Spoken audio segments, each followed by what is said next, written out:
Welcome to Global Pulse 24. Today we're discussing the historic meeting between President Donald Trump and Ukrainian President Volodymyr Zelensky at the White House. Many are calling this meeting the threshold of peace, while others view it as a political maneuver.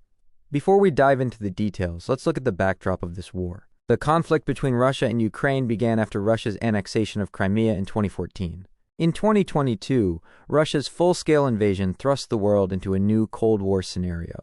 Millions have become refugees, thousands have been killed, and Europe is facing a severe energy crisis. The United States and Europe have provided Ukraine with massive amounts of weapons and financial aid, which has prolonged the war. Since his return to power, Trump has claimed, "I will stop the war in 24 hours."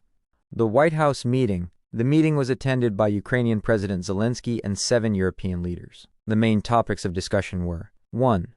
The possibility of a ceasefire. 2. Ensuring Ukraine's security. 3. Preserving territorial integrity. 4. Strategies to bring Russia to the negotiating table. Zelensky stated clearly, "We do not want peace by ceding any territory." Trump said, "My goal is to stop the war. But the solution must be one that keeps Ukraine's future safe." European leaders proposed an alternative. Even if Ukraine isn't directly admitted into NATO, a security guarantee agreement could be made. Reactions: Ukrainian people. They are divided. Some say some concessions should be made for peace, while others say, "We are fighting with our blood. We will not give up any land." Russia's reaction: Moscow has not yet given an official response. However, Russian-affiliated media view it as a political play by Trump. European Union. They want a ceasefire because Europe is already suffering from an energy and economic crisis. U.S. domestic politics. Trump supporters say he is an envoy of peace. Critics say this is just election politics. UN and NATO. They welcomed the meeting but stated that without bringing Russia to the table, there will be no real outcome. Economic and geopolitical impact. If the war continues, it will impact the global economy, rising energy prices, food shortages, and a risk of recession in Europe. For the United States, this war is a double-edged sword.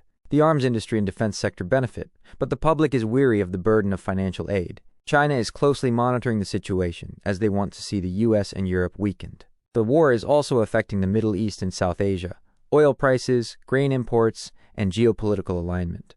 How likely is peace? Positive aspects. This is the first time Trump has taken such a large-scale initiative.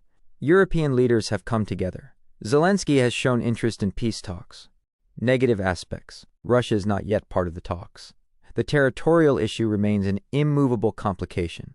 Domestic politics could hinder the peace process. In summary, the White House meeting is an event that gives the world hope. But for this hope to become a reality, Russia's participation is essential.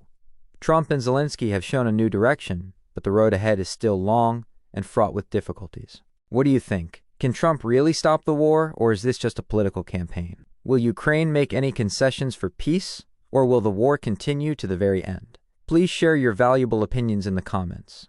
And if you enjoyed our analysis, subscribe to Global Pulse 24 and press the bell icon to get the most talked about news from around the world first. Thank you.